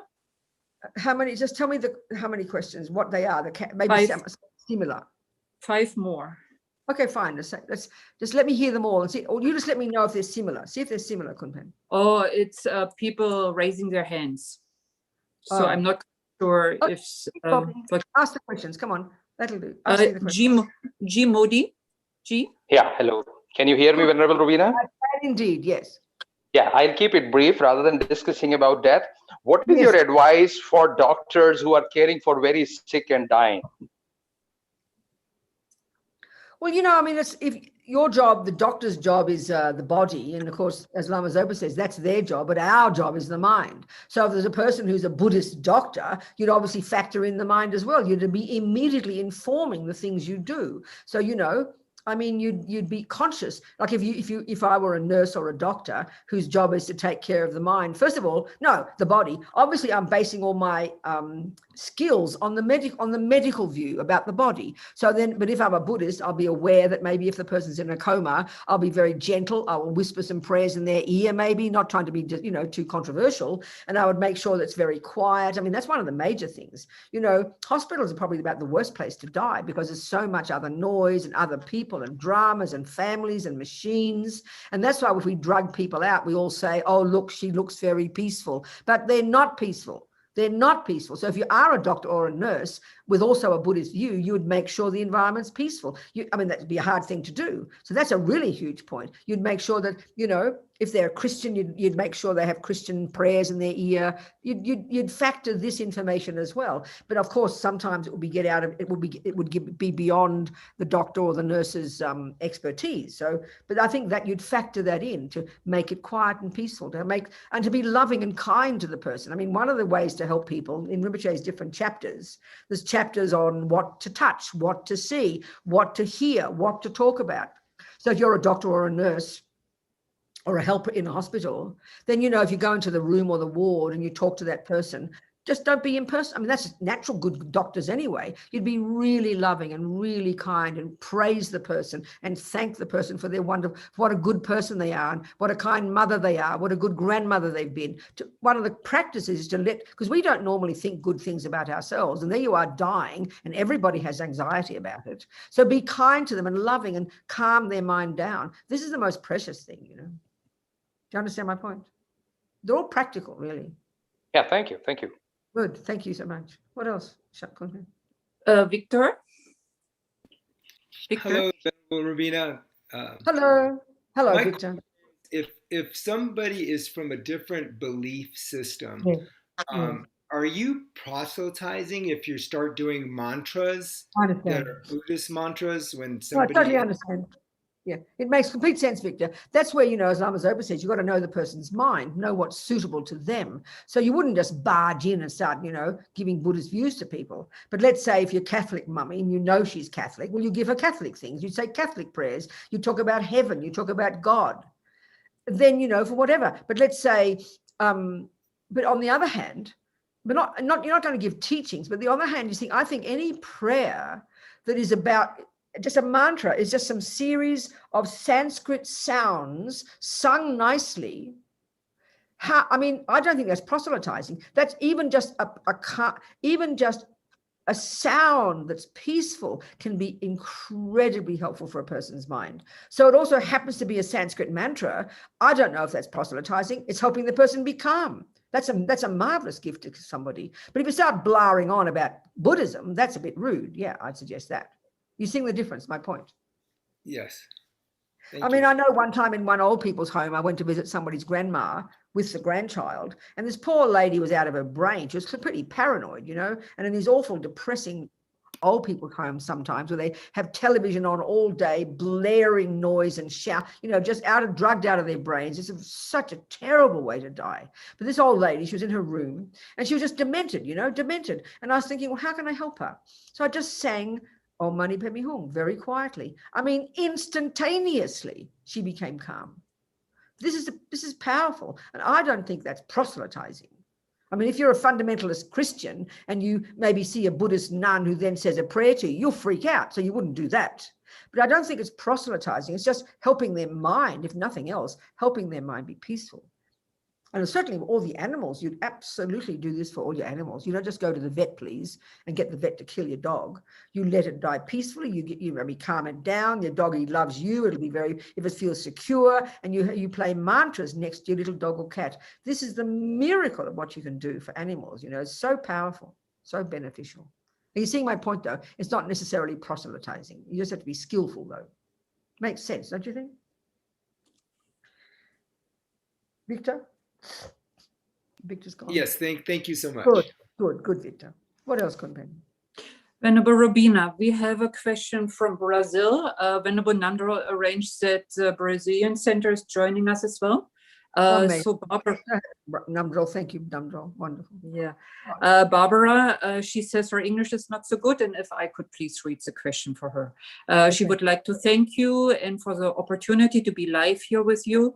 She says, I'm a beginner, still learning to meditate, reading my first books on Buddhism. I've never been on retreat. Does Venerable Robina have a suggestion for a practice which I could start today, tomorrow, something that would help me to contemplate this difficult idea of death? I understand it would be important to contemplate this every day, right? Yes, it's true. So, well, I mean, if you have some English, I don't know, Namdrol's not here, is she? Who's the Brazilian translator? Can you talk to me? I think they're not here today. I think Okay. they're translated afterwards with a recording. Okay, fine. So then the first thing is, if you can read English and if you've got enough dollars, you go to Kindle or whatever it is and you buy this book. And if you've got enough English, it'll be something there. For sure, you can start. Or even if before you get a book, if you want to start tomorrow morning, you would, the thing to do, when you wake up in the morning, you notice and you say to yourself, my goodness, I'm still alive. I cannot believe it. And I joke like this, and I say, my gas tank hasn't run out yet. And what that means is, and we should think that way, because instead of thinking I'm permanent, it's a miracle that you're still alive, because your virtuous karma of non-killing is still ripening. So then the first thing to think when you wake up in the morning, wow, this is amazing. And then you think, I'm going to make the most of today. And even if you know some little prayer or take refuge or just a mantra like Om Mani Padme Hum, or even just thinking of compassion, I'm going to make the most of my today, going to get out of bed and watch my body, watch my speech, and try and watch my mind. There's already your practice, Barbara, right there. And if I do die today, may I die with a happy mind. That's it. There's your practice right there. All right? Thank you. Thank you, darling. And keep moving, keep studying, keep looking. And if it is your path, you will find out, Barbara. Don't shove it down your throat. Digest it, think about it, and go one step at a time, sweetheart. Okay? Good. What She's else? not. Rosalba, please unmute yourself, dear. Yes. Rosalba, you're not muted. Yes. Yes. Good. Talk to me. Hi. Nice Hello. to see you again. Hi, Yes, hi. good. We've met many years ago in 2004 in Courtin. Oh, good. Thank Happy. you. You and Venerable Flatman have been, Venerable Gyatso, you've been a great inspiration all these Wonderful. years. I'm very happy. Good. Venerable Robina, I'd like to ask about Bardo. I mean, the stages of Bardo are so detailed explained. And although I have a guess, I always wondered all these years, where do these teachings or these explanations really come from? I understand. Which book are you talking about in particular? Not in particular. I'm talking in general on Bardo. I mean, of course, the first was the book of Living and Death of Sogyal Rinpoche, but I mean in general. Okay, it's a good question. So if you read a book giving detailed descriptions about cooking, about how to make cakes, your question is, I wonder where this information came from. That's what you're asking, isn't it? So what would be, if this information is valid, where would that information come from? If the information in that cookbook is valid, where would that information come from? I'm asking you. Oh, you're asking me? Yes. Tradition, experience. Whose experience? Whose experience? All those who have cooked before. Right, exactly. So this person who wrote the book, either they know the recipes themselves or they are honest and they will tell you that I'm giving you my mother's recipes. So they've come from a person's mind.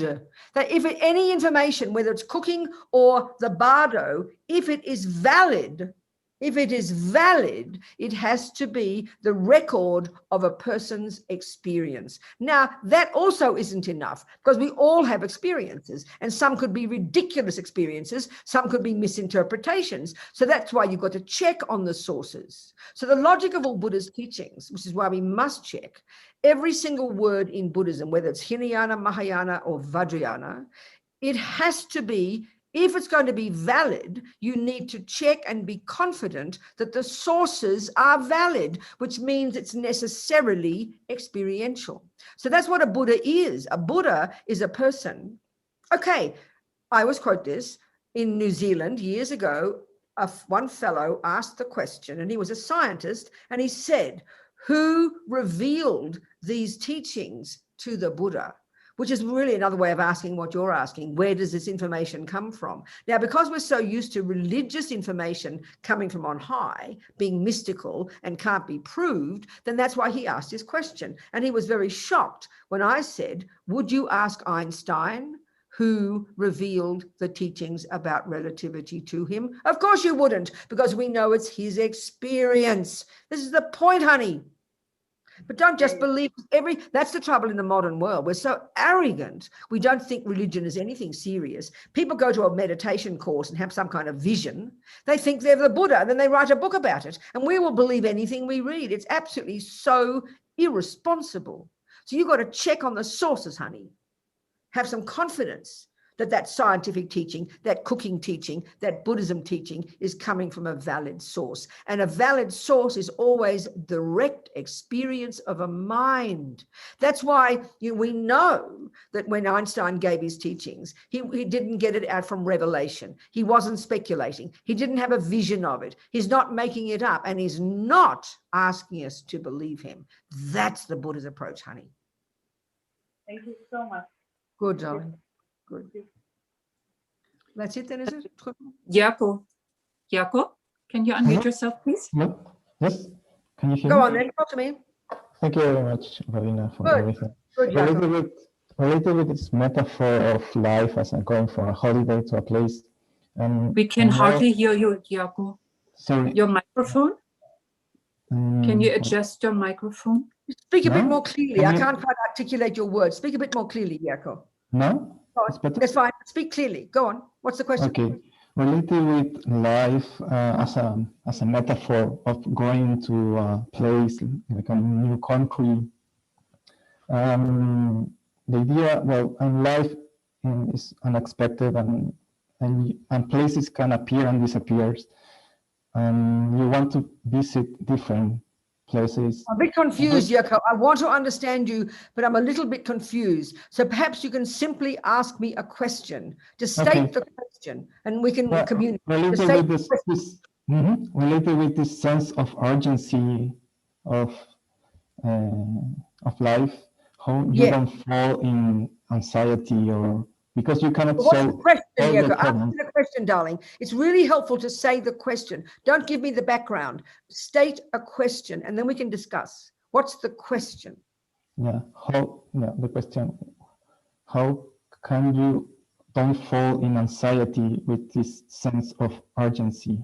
Okay, it's because it doesn't matter what the rest of society does. It's more difficult, Jaco, because everybody in society is believing in permanence and doesn't believe in anything. It's just living in la-la land. So it's true. So that's why we have to have our own personal practice. You have to read these ideas of the Buddha, if you like them, and try to internalize them yourself. So then it's easier. Obviously, if everybody around you is thinking the same thing, it makes it easier. But everybody isn't thinking the same thing. So this is why you must rely on your own daily practice and your own intelligence and thinking through and reading the teachings and contemplating them. And then slowly you put that into practice.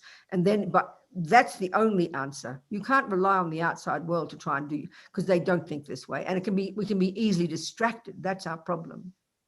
But just get this feeling of impermanence, get the feeling, but also you need to have an optimistic view, Jaco, that you've got this good potential, you've got an intelligent mind. I want to make the most of my life. So you give yourself a little pep talk, I want to make the most of this life of mine. I want to do the best. And that means I want to develop my own potential and I want to help others. So you just think this way and you'll energize yourself. I promise. It's not easy, but it's possible. Don't you worry. Okay? Thank you. Good. Kay. It keeps growing from 5. Yes. How many more are there? How many more are there? Oh, it's coming more, Venerable Robina. I know it's going to go for another hour. So I'm going to have to do one more, and then I think we just have to pray that we do live until April. And then we can go into intense detail in April. I promise. Okay, Venerable Robina, it's Kay in Arizona.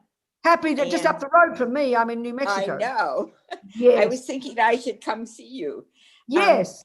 So I am old. I'm 80, going to be 85. Right. And my children are quite attached to me. Yes. I want them to understand that for me, death is not a problem. Right. Should I prepare them? I think you should, Kay, and make it fun. Don't make it serious. You've got to crack jokes about it, and and don't be nervous about that. I mean, this is why, if we're all Buddhists, I mean, if you're surrounded by a bunch of Buddhists, we do crack jokes about death. We do say we're nearly dying, and we all understand it. So I think you be wise and you be skillful, but I think you do it in a fun way, because then they've got to, well, we're all impermanent. What are you talking about? You know that we're all impermanent, but not to worry about it. We'll make the most of it while we've got time together. We'll make the most of this. It's not to be afraid. You kind of educate them in a very fun, easygoing way, like in part of the conversation, not like a serious meeting. You understand what I'm saying? Right. And use too. Yes, and also by your example of welcoming death and being happy about impermanence, that will help their minds loosen a bit. Yeah. So I do kind of do that with my friends. I try to, I tell them that the love of their husband is keeping them running like an Energizer buddy. That's right. Yes. So, but that's not really addressing death. But I understand, and I will. I I'm easy to cry, and so I have to work on that then. Yeah, I just my feeling is, even if you do cry, as soon as you do it in a fun, light way, it's very, very different. You can talk about anything when you're light about it and loving and kind, and and it's like it's so good to do that, and it's such a good example to people, because if you had cancer and you were in the bed looking like you were dying, they'd be forced to confront it. So you've got to help them do that, and then and you can even joke and say, excuse me, I'm going to die, but excuse me, honey, you'll be 80 before you know it, you'll be dead too, so we better all get ready. And what does that mean? That means we're going to live our life well and make the most of it. You can say things like that are not even Buddhist. It's just it's logic, Right. Darling, it's marvelous. So helpful. Okay. Thank you. It's a good piece to end on. Okay, people, thank you so much, Kumpen. Thank you, everybody. So happy. Thank you so much, Venerable Robina. Thank you so much. And we'll just do our little dedication prayer. We think all these thoughts we've had this last 3 days, literally as many moments as there have been, is as many seeds we've planted in our mind. They won't go astray. This is what's marvelous. So then we think we're going to nourish these seeds from this moment by thinking about impermanence, recognizing the reality of death, making the most of our life, and as well as helping others. How incredible. So that we can get another decent human rebirth, so we can keep on moving on our spiritual path. How amazing. And Jangtrob, Semtrob, Rinpoche, Ma Kye Panam, Kye Guchig, Kye Panyam Pa Me Pa Yang, Gong Ne, Gong Du, Pao Shog. That's it, everybody. Thank you, darling, so much. Thank you so much, Venerable. Thank you so much. Thank you. Thank you. Thank you Much so love. much. Bye. Thank you. Thank you. Thank you so much. Thank you. Thank you so much. Bye. Goodbye. Bye. Thank you, Venerable Sayana, for translating. Thank you, Venerable. See you tomorrow, everybody, 4 o'clock Indian time. We keep you on your toes. We change times. See you soon. You look good. Thank you. You look good, Courtin. Thank you. Great question. Thank you so much, everybody. Have a great day, a great evening, a great morning, wherever you are. Thank you. See you tomorrow. Thank you. Thank you so much. Thank you. Thank you, Geshe-la. Hi to Dharamsala. Thank you. Really good to see you, Kumpela. Hope to see you soon. Yay. Let us back in. Yeah. We'll pray for you, okay? All right. Bye. Bye-bye. Bye. Namaste. Namaste, Ji. Bye, Minuti Ji. Bye. Bye, Kumpala. Thank you so much. Thank you. Have a good evening. Yes. You have a good day and we'll see you tomorrow. Yes. Thank you so much. See you tomorrow. Thank you. Bye, Mahesh.